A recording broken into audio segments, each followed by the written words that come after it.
Minister of Industry and Trade in Tanzania, Dkt Selemani Jafo, says Tanzania is embarking on major investments in the agriculture, mining and fisheries sectors, an initiative aimed at producing sufficient raw materials for local industries to ensure that factories depend on domestic inputs rather than imports.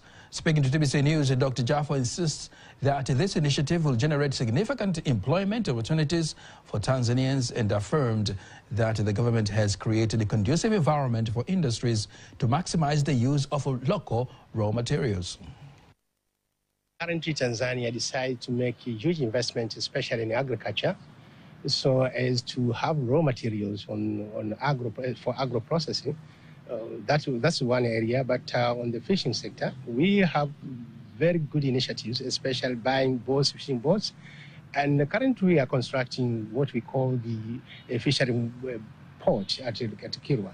So apart from those areas on the mineral sectors, as you know that currently we are pushing ahead on the investment of minerals, especially gold and the other critical minerals.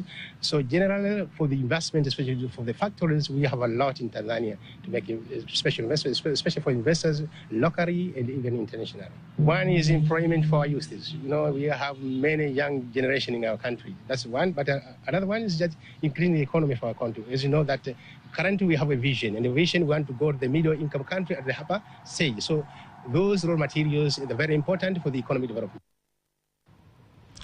Dr. Jafo also stresses that the government's plan to extend the standard gauge railway to neighboring countries, including Democratic Republic of Congo and Burundi, will strengthen regional trade and enable efficient transport of raw materials vital for Tanzania's industries.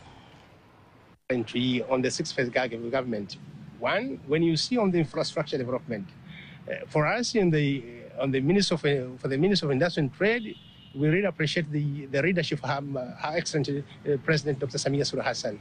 When you see the construction of infrastructures, these infrastructures tend to transport raw materials, tend to transport goods, manufactured goods. But when you look on the construction of the hydropower projects, currently we don't have much problems on the power.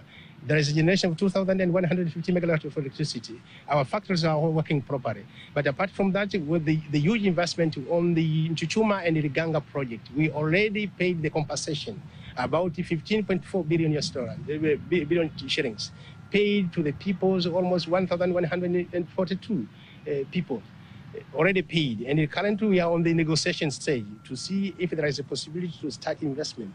So we really appreciate the government of Dkt Selemani Jafo plus the Ngaruka project, because you know that a long time ago we used to import soda ash from outside, and currently we are hoping to make investment on the Ngaruka area, whereby we already paid the compensation about 4.8 billion shillings to the people, almost 595 people.